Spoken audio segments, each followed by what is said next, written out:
अब आजाद समाज पार्टी को, चंद्रशेखर को जो है 100% समर्थन दो, मैं दावा करता हूं। तो शूद्र के लिए तो कोई व्यवस्था है नहीं। जहां तक गुज्जर समाज का और चंद्रशेखर जी का संबंध है, हिंदू धर्म में जो है दलित या अछूत जो है, तो आज तक पूछा किसी ने कि मैं राक्षस जो है हिंदू थे, या कोले की खान की दलाली में भी इस देश के प्रधानमंत्री का नाम। हिंदू धर्म का मायने है ब्राह्मण धर्म। धर्म की रक्षा करने के लिए हम बहुत सारे लोगों को पाल रहे, हमने चने पाल रखे भाई भगवान के। चंद्रशेखर जी में जो नेतृत्व करने की क्षमता है, उसी तिलक तराजू और तलवार के भाव में जो है, जब लोग मर जाएंगे भूख से, बीमारी से, अशिक्षा से, तो आज क्या कर रहा है गुज्जर? शासन कर रहा है गुज्जर। ऐसे बेहुदार बदतमीज आदमी जिन्हें सदन के अंदर भी बोलने की तमीज नहीं है, लोग उन्होंने कहा दान दे दे, इसका 100 गुना मिलेगा। दोस्तों नमस्कार, मैं निरुद्ध चौहान, स्वागत है आप सभी का गांव गुहांड में। जब भी संसद का सत्र शुरू होता है तो बहुत सारी चीज़ें वहाँ से निकल कर आती हैं। वो धार्मिक भी हो सकती हैं, जातिवादी भी हो सकती हैं, सामाजिक भी हो सकती हैं, राजनीतिक भी हो सकती हैं। लेकिन अगर कोई ऐसा नेता जो बिल्कुल ज़मीन से उठकर गया हो और वो ऐसी बात बोल दे तो बड़ा भयंकर देश में बवाल आ जाता है। धार्मिक लोगों की भावनाएं आहत हो जाती हैं, जातिवादी लोगों की जातिवादी भावना आहत हो जाती है। और भावनाओं का खेल हमारे देश में बड़ा छोटा है, बहुत जल्दी आहत हो जाती है। किसी न किसी की भावना कहीं ना कहीं आहत होती ही रहती है। चंद्रशेखर जी संसद में बोल रहे थे, अपने बात में वहाँ रख रहे थे, तो इसी बीच उन्होंने कहा कि जो कुंभ चला हुआ है वो केवल एक जाति पर ही है, एक ही धर्म पर है, और एक ही धर्म के लिए इतना खर्चा क्यों किया जा रहा है। लगभग 7,500 करोड़ रुपए उसके ऊपर खर्च कर दिए गए। तो ऐसा एक ही धर्म के लिए क्यों किया जा रहा है, और भी बहुत सारे धर्म हैं। तो इसी पर बात करने के लिए, क्योंकि ये जो ऐसा विषय है जिस पर हर कोई नहीं बोल सकता, तो हमें ऐसी चीज़ों पर बात करनी है जिससे देश की अखंडता बनी रहे। हमारे साथ में फिर से एडवोकेट ब्रह्मपाल गुर्जर जी हैं, जो बहुत अच्छे तरीके से सटीक शब्दों के साथ अपनी बात रखते हैं और समाज में हो रही हर उस गतिविधि के ऊपर ध्यान रखते हैं, या चाहे वो शिक्षा की बात हो, चाहे वो समाज से जुड़ी हुई कोई भी चीज़ हो, उस पर बोलते हैं और बखूबी बोलते हैं। किसानों की बात हो, मजदूरों की बात हो, दलितों की बात हो, शोषितों की बात हो, हर चीज़ पर खुलकर बोलते हैं। तो वकील साहब, आपका स्वागत है। आपका भी स्वागत है निरुद्ध भाई, आपके दर्शकों का, आपके चैनल का भी मैं स्वागत करता हूँ। आप क्या सोचते हैं जी, जो बयान उन्होंने दिया है कि एक ही धर्म वालों के लिए किया जा रहा है इतना खर्च, 7,500 करोड़ रुपए फूंक दिए, आप इसके बारे में क्या सोचते हैं?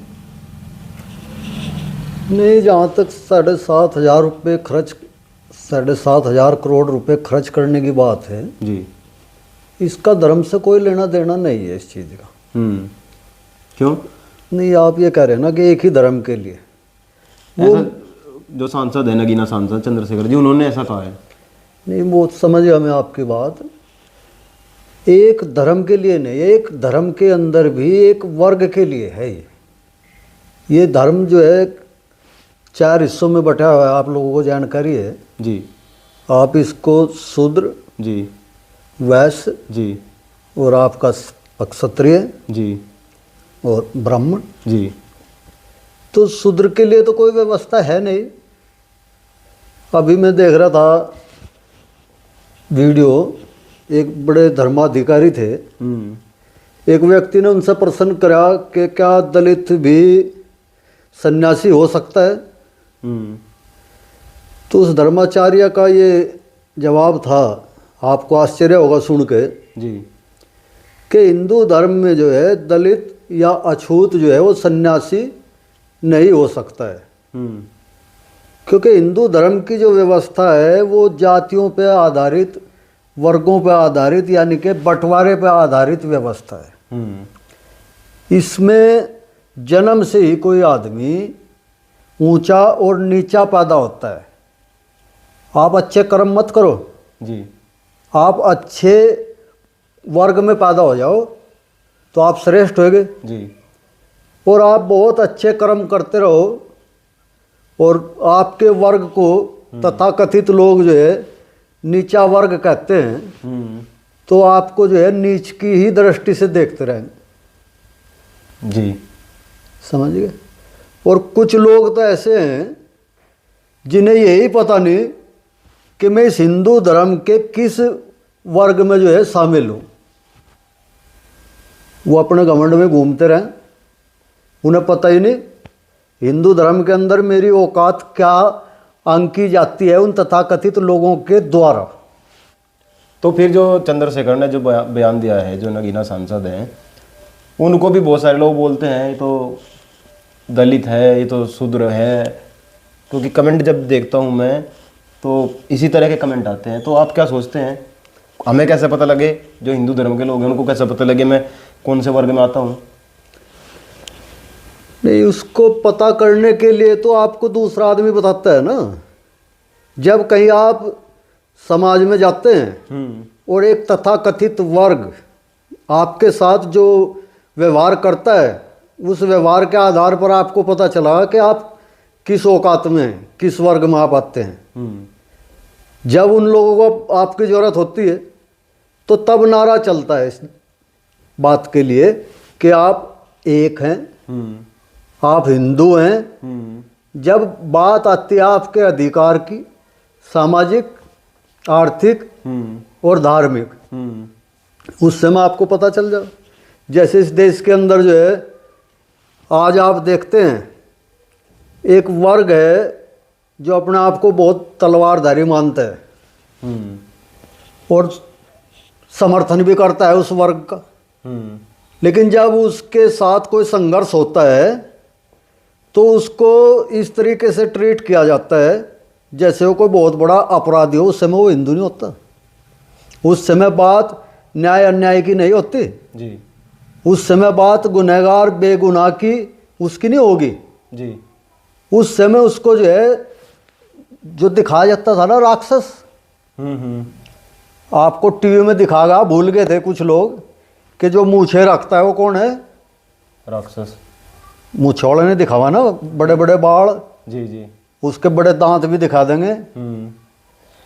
तो आज तक पूछा किसी ने कि मैं राक्षस जो है हिंदू थे या गैर हिंदू थे?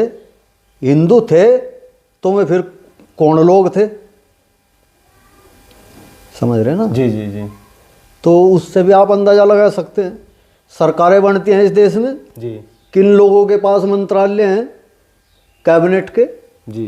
किन लोगों के पास जो है IAS PCS हैं, किन लोगों के राज्यपाल हैं, किन लोगों के राजदूत हैं, किन लोगों के पास पेट्रोल के आयात के लाइसेंस हैं, किन लोगों के पास खान के पट्टे हैं। इस देश के अंदर लोहा, अभ्रक, हर धातु के जो है ठेके और पट्टे छूटते हैं जी। यहाँ तक के सोने की भी खान इस देश के अंदर है, हीरे की भी खान है जी। वे किन के पास हैं? कौन लोग कमांड करते हैं उन्हें? सोना हीरा उसकी बात तो बहुत दूर की बात है, कोयले की खान की दलाली में भी इस देश के प्रधानमंत्री का नाम घसीटा जाता है। गन हाउस किन के पास हैं? बहुत चीज़ें अगर मैं बोलता रहूँगा तो शायद पूरा नहीं होगा 24 घंटे में भी। तो ये हिंदू धर्म में ही है या किसी और धर्म में भी है? नहीं, इस धर्म से मतलब नहीं है इस चीज़ का। धर्म क्या है? धर्म का मतलब होता है कि आपके विचार शुद्ध हों, अच्छे हों, जी। आप दूसरे के हक पे हमला ना करें, दूसरे की आप सहायता करें, उसकी सुरक्षा करें, सम्मान करें, जी। इसका नाम धर्म है। या इसका नाम धर्म है आप लोगों को टुकड़ों में तोड़ दें, धर्म को आधार बनाएगा, आप राजनीतिक अपना लक्ष्य सिद्ध करें, इसको धर्म मानते हैं आप? किसी को नीच मानना, इसको धर्म मानते हैं आप? किसी को अंदर कैद कर देना, उसके अधिकारों को छीन लेना, जैसे महिलाओं को दोयम मान लेना, कुछ जातियों को छोटी जाति मान लेना, उनकी संपत्ति छीन लेना, उन पर जबरदस्ती शासन करना, जी। इसको धर्म मानते हैं आप? यहाँ तो जो हिंदू धर्म के जो लोग हैं वो अपने आप को आज अलग माने हैं। जब से ये सरकार आई है, हिंदुओं की सरकार आई है, मैं बहुत सारी वीडियो देखता हूँ सोशल मीडिया पे, पता नहीं क्या क्या अनाप शनाप बोला जा रहा है। आश्रम बना दी तो हिंदुओं के खिलाफत हो गई, कभी मदरसे पे भी फिल्म बनाओ। नहीं, ये लोग देखो, बात सुनो आप, अगर मैं सच बोल दूं तो कुछ लोगों को जो है अच्छा नहीं लगेगा, कि उन्हें सच सुनना पसंद भी नहीं है, बर्दाश्त भी नहीं है, और सही मायने में वे उसका विरोध का प्रदर्शन करते हैं। विरोध नहीं करते जी, विरोध का प्रदर्शन करते हैं ताकि उनका प्रोपगंडा इस देश में फैल जाए। जी, वो धर्म को राजनीतिक सांचे में डाल के जो है उसका दुरुपयोग करते हैं धर्म का। उन्हें इससे मतलब नहीं है जी, कि भाई धर्म क्या है। धर्म एक उनकी सीढ़ी है, सीढ़ी के रूप में उसे इस्तेमाल करते हैं ताकि ऊपर चढ़ाया जा सके। हाँ, आपकी गर्दन पर पैर रख के जो है ऊपर चढ़ सकें। वे इस रूप में इसको देखते हैं धर्म को। तो एक ही वर्ग के लोग हैं वो, या फिर अलग अलग वर्ग के भी लोग हैं उनके साथ? नहीं, जहाँ तक हिंदू धर्म की बात करें, आपने दूसरों धर्मों का भी जिक्र किया यहाँ। या तो आप ये बताओ भाई हिंदू धर्म श्रेष्ठ है, तो मैंने कहता सुना भाई ईसाई ऐसे कर रहा, हिंदू ऐसे नहीं करता, मुसलमान ऐसे कर रहा, हिंदू ऐसे नहीं करता। तो या तो आप उनको अपना आदर्श मान रहे, अगर आप उनको आदर्श ना मान के हिंदू धर्म को सुपर मानते हैं तो फिर उनसे क्या कंपेयर करनी है हिंदू धर्म के आपने। लेकिन सच बात यह है कि गुमराह करने का नाम जो है उन लोगों ने धर्म बना दिया, और वर्ग विशेष का जो है इस पे कब्जा है। हिंदू धर्म का मायने क्या है? हिंदू धर्म का मायने है ब्राह्मण धर्म जी। ब्राह्मण धर्म के मायने आप वर्ग भी हैं जी, वर्ण भी हैं जी, और जाति भी है जी। 4 वर्णों में ब्राह्मण सिर्फ जाति और वर्ण दोनों चीज है जी। बाकी एक वर्ण में जो है अनेकों जातियां हैं, सैकड़ों जाति हैं।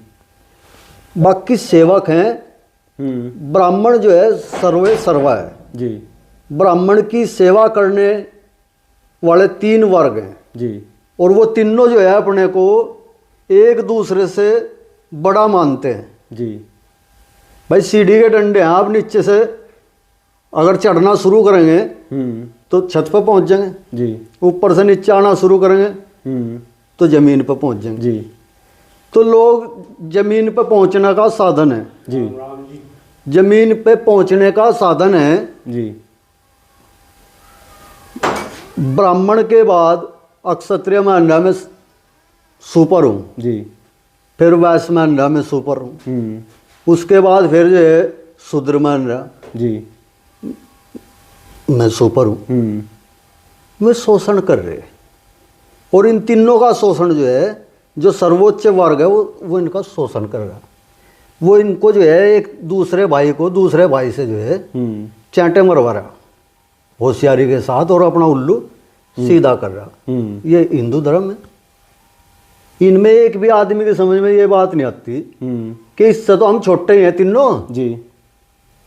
भाई ब्राह्मण से छोटा क्षत्रिय क्षत्रिय की हिम्मत नहीं है ब्राह्मण के सराहना बैठ जाए क्षत्रिय जो है वैश्य को नहीं अपने सराहना बैठने दे रहा वैश्य जो है शूद्र को नहीं अपने सराहना बैठने दे रहा तो छोटे तो ये इससे तीनों ही हो गए। लेकिन गजब की बात यह है ये कभी भी ये नहीं मानते कि हम छोटे हैं ये बड़े मानते हैं कि सबसे छोटा जो है शूद्र और शूद्र भी फिर अछूत को नुका रहा इसने नहीं अपने पास जाने देता। तो इसकी पहचान क्या है शूद्र की? नहीं जो सही माने में तो आप शूद्र की बात कर रहे हैं ये शुद्ध शब्द है जो शुद्ध है जो शुद्ध भारतीय है जो शुद्ध यहाँ का निवासी है वो शूद्र है। बाहर के लोग समय समय पर आते रहे यहाँ कब्जा करते रहे यहाँ का मूल निवासी जो है उसको यहाँ से हटाते रहे दबाते रहे उसकी संपत्ति छीनते रहे उसके अधिकार छीनते रहे वो शूद्र है। जो बाहर से लोग आए उन्होंने नाम दिया उन्हें नाम दिया इसका शूद्र। तो जो भारत में ये कैसे पता लगा कि ये भारत के रहने वाला है बाहर से आया है? वो नस्ल बता देगी उसके विभिन्न जो चेहरे हैं यहाँ विभिन्न तरीके के जो लोग हैं इस देश में विभिन्नता में एकता जो हम बताते हैं उससे पता चल जाएगा आपको। आप देखने में मिलेगा कि अलग अलग नस्लें अलग अलग कद काठी है अलग अलग लोगों के जो है भाव भंगिमाएँ हैं उससे आप खूब पता कर सकते हैं यहाँ का मूल निवासी। यहाँ का जो मूल निवासी है उसका श्याम वर्ण है और काला भी उसको कह सकते हैं। श्याम वर्ण का जो व्यक्ति है वो यहाँ का मूल निवासी है।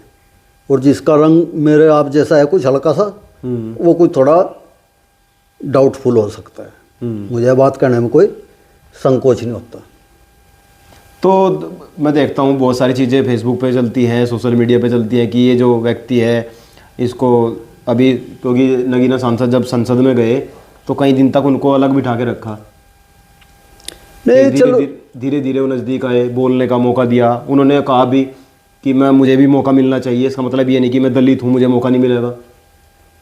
नहीं मिलेगा तो तब जब यहाँ का मूल निवासी, यहाँ का दलित, यहाँ का पिछड़ा, यहाँ का किसान मजदूर इस धर्म के जाल को समझ जाएगा और इसको समझ के इससे बाहर निकल जाएगा। धर्म से बाहर निकलना मतलब ये नहीं है कि आप अधार्मिक हो जाएंगे, आप राक्षस हो जाएंगे। धर्म के जाल से बाहर निकलने का मेरा मतलब यह है कि जो प्रोपगंडा चला रहे, आप उनके प्रोपगंडे से बाहर निकल कर संसद के अंदर बैठकर आप राजनीति की बात करें, आप अपने अधिकार की बात करें, शिक्षा की बात करें, आप स्वास्थ्य की बात करें, जो मूलभूत सुविधाएं हैं उसकी बात करें। इसका देश का बजट कहाँ से आता है, कहाँ जाता है, किस पे खर्च होता है, उसकी बात करें। वहां बैठकर आप धर्म से क्या मतलब है? धर्म की रक्षा करने के लिए हम बहुत सारे लोगों को पाल रहे जी। बड़े बड़े मठों में, मंदिरों में जो है बड़े बड़े देसी घी पिला रहे, हम उनसे दूध पिला रहे, बादाम खिला रहे, खीर खिला रहे, सोना चढ़ा रहे, चांदी चढ़ा रहे, जवाहरात चढ़ा रहे उन पे। धर्म की रक्षा करना उनका काम है। अगर कहीं ऐसी बात भी आती है, पहली बात तो धर्म पे कौन चढ़ रहा है, कहीं का खतरा रहा। जब लोग मर जाएंगे भूख से, बीमारी से, अशिक्षा से, तो धर्म का क्या करोगे भाई? धर्म इसलिए तो बना रखा है आप अनुशासित हो गए, देश की, समाज की सेवा करें। अफरा तफरी मचाने के लिए थोड़ा है धर्म। राजनीति, समाज और शिक्षा, इसका संतुलन बनाना ही धर्म है। इतने साल से देश आजाद है, आज भी इस देश के अंदर आप देखते हैं बहुत बड़ा हिस्सा जो है इस स्थिति में है कि वो अपना भोजन भी सही से नहीं जुटा पाता। शिक्षा तो बहुत दूर की बात है, तरक्की तो बहुत दूर की बात है, और वो एक आत्म संतोष कर लेता है कि मेरे नसीब में ऐसा ही है, तो उसको ये नसीब की पट्टी पड़ा दी। वो पूछता ही नहीं अगर मेरा ये नसीब ऐसा क्यों है, उसने बुरा कर रखा भाई भगवान का कुछ। हम हजारों साल से जो है इस देश में मेहनत करते आए, हमने जमीन को तोड़ फोड़ के एकसार कर दिया। इसमें जो हमें अच्छी फसलें, बाग, फल, सारी चीजें पैदा करने की क्षमता हमारे अंदर है, लेकिन हम फिर भी जो है इस देश के राजनीति में हाशिए पे हैं। हमने चने पाड़ रखे भाई भगवान के। तो ये किसका दोष है? व्यवस्था का दोष है, अंधविश्वास का दोष है, दूसरे पे विश्वास करना। ऐसे कौन से एजेंट आ गए भाई, मैं जोन से की बात भगवान मानने रहा, आपकी नहीं मानता? बताओ मेरे तो जोन से भी धर्म के आधार पर कल्याण करता हो, मेरे पास आओ, मैं अपनी सारी संपत्ति दूंगा उससे, करवा मेरा कल्याण, करवा मेरी मनोकामना पूरी।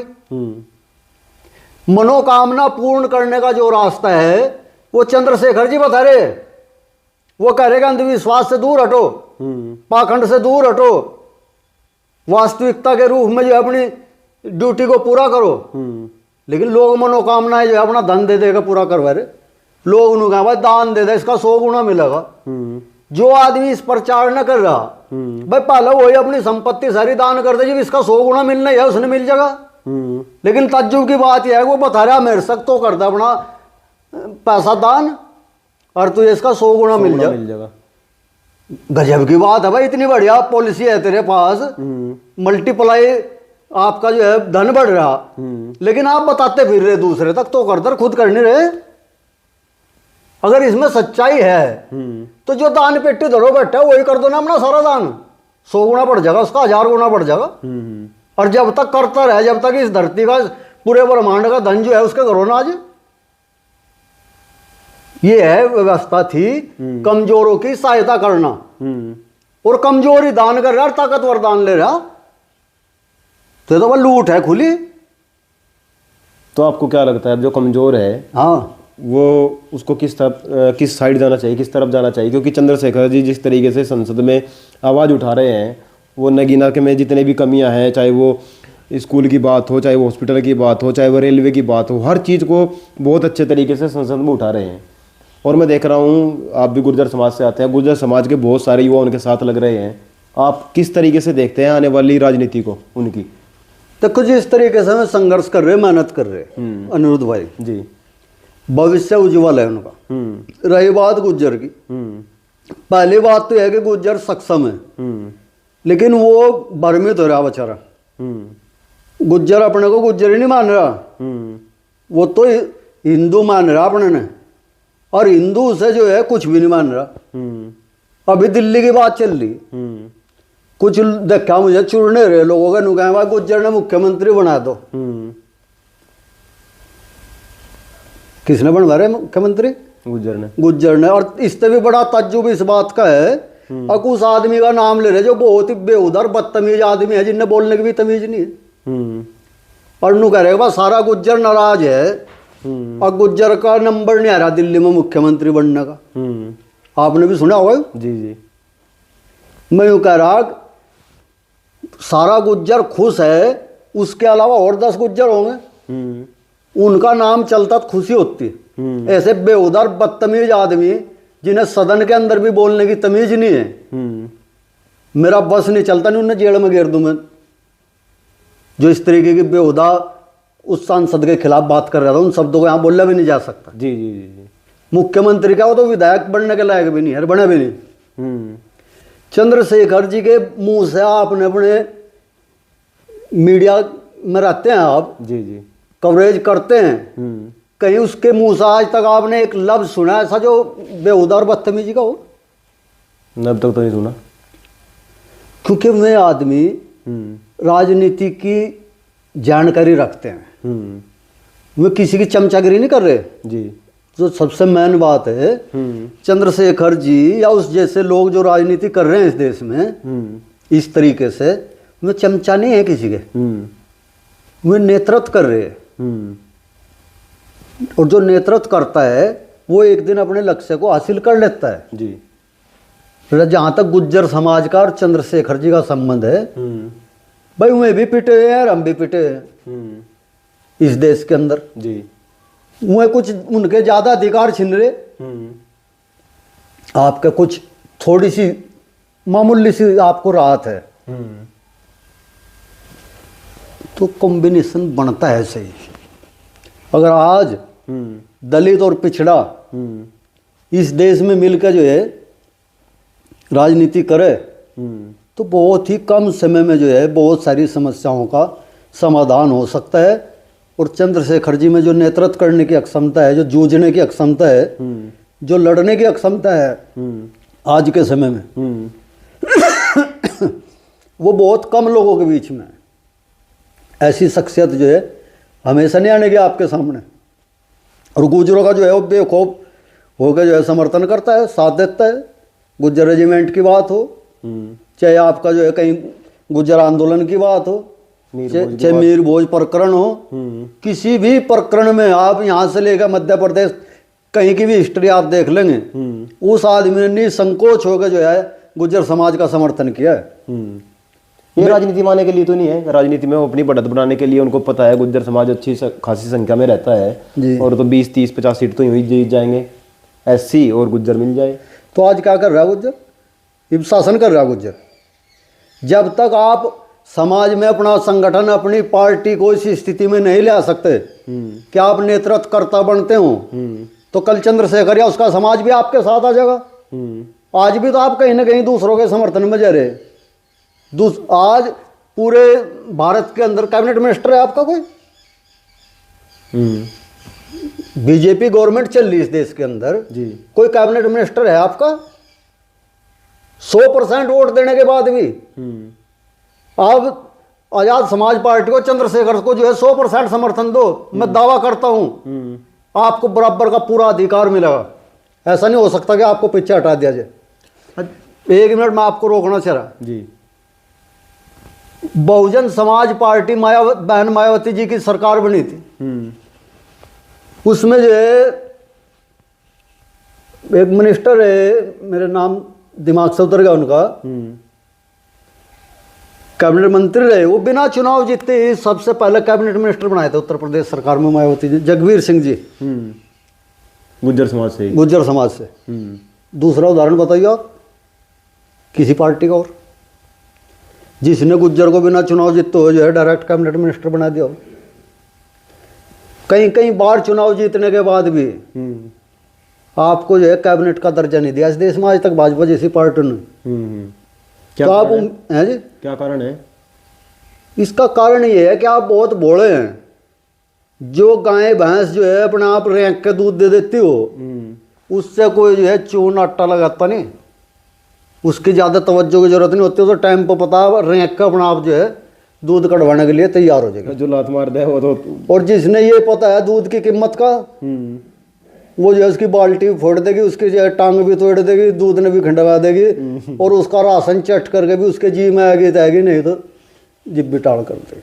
अच्छा, मायावती के टाइम पे मैंने एक पढ़ा भी था कि, और बहुत सारे लोगों से सुना भी था कि एक स्लोगन चला गया था, तिलक तराजू और तलवार इनको मारो जूते चार। तो गुज्जर कौन से में फिट बैठता है? नहीं, आपने देखना पड़ेगा। तो आप तलवार वाले हैं, तराजू वाले हैं, तिलक वाले हैं, कौन से हैं? आपको सोचना चाहिए जी। मैं तो ये मानता हूँ ना आप तिलक में, ना तलवार में, ना तराजू में। राजनीतिक दृष्टि से मैं आपकी बाहुबलीता पे संदेह नहीं करता। बहुत से लड़के जो है इतने ताकतवर हैं, अगर मैं कॉन्ट्रो के आदमी ने उठा के पटक दें, लेकिन जिक्र उसका आता है जो रेसलिंग में जो तरीके से अपनी ताकत का इस्तेमाल कर रहा।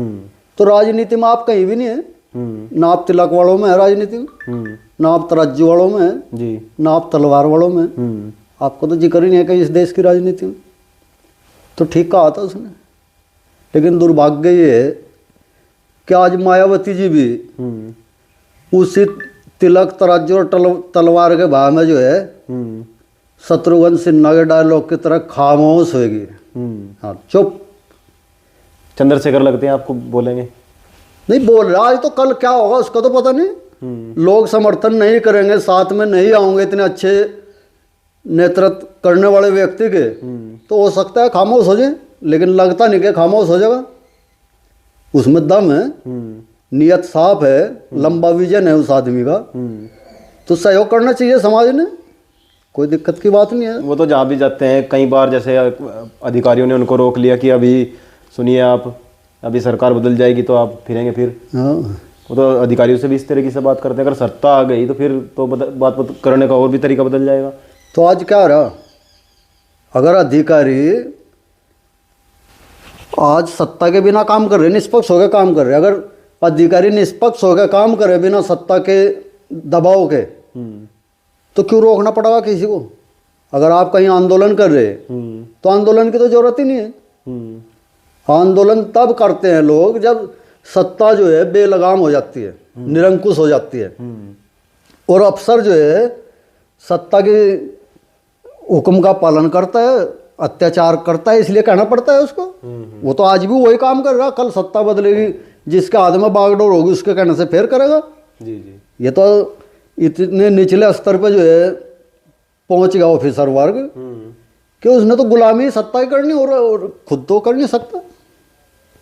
आजकल तो अदालतें भी इसके प्रभाव में है, प्रशासनिक बात ही नहीं, अदालतें भी आज सत्ता के प्रभाव में काम करती हैं, जहाँ सोच भी नहीं सकता था आदमी। जी। तो क्या गलत कर रहे चंद्रशेखर रावण, सही कर रहे। अच्छा, एक चीज़ और है उनकी, जब संसद में वो गए और शुरू में उनको अलग बिठा के रखा गया तो बहुत सारी बातें इसके ऊपर कही गई कि आज भी यहाँ पर वही अछूत वाली बात, शूद्र वाली बात चल रही है, जबकि देश आज़ाद हो गए, इतना लंबा समय हो गया और अब भी हमारे देश में इस तरह की बातें हो रही हैं। तो क्या ये इन चीज़ें, इस तरह की चीज़ें ठीक हैं? नहीं, ये ठीक नहीं होती। और आज भी का क्या मतलब है, जितना आप धार्मिक होंगे उतना ही छुआछूत के शिकार होंगे। हिंदू धर्म की यही तो स्क्रिप्ट है। मुझे अभी तो बताया आपसे, अगर आप ऊंच नीच को नहीं मानते तो हिंदू धर्म की कोई जगह ही नहीं है, हिंदू धर्म नाम की चीज ही नहीं है। फिर कुछ ऊंच नीच की व्यवस्था का नाम ही हिंदू धर्म है। जितना ज़्यादा कोई आदमी ऊंच नीच भेदभाव पर आधारित व्यवहार करेगा वो उतना ही बड़ा हिंदू धार्मिक है। तो ये चीज़ हर जगह है, ये बीमारी। मैं कानून से डरता हुआ व्यवहार करूंगा आपके साथ दिखावे के लिए समानता का, अंदर मेरे जो है छुरियां चली रहेंगी। लोग बर्तनों को आग में डालते हैं, आप ये ना समझोगे पुराने जमाने की बात है, ये अभी की बात है। ताजी बात है। और जिन भाइयों ने मुकालता हो ना, वो आज जो मेरे साथ में दिखा के ले उनका चश्मे में हटा दूंगा। मैं उनको बताऊंगा चल बैठ यहाँ, उम्र में तेरे से छोटा है, बैठ इसके सराहने, मार इसके हुक्के में घूंट। अगर आपने अपनी पावर के हिसाब से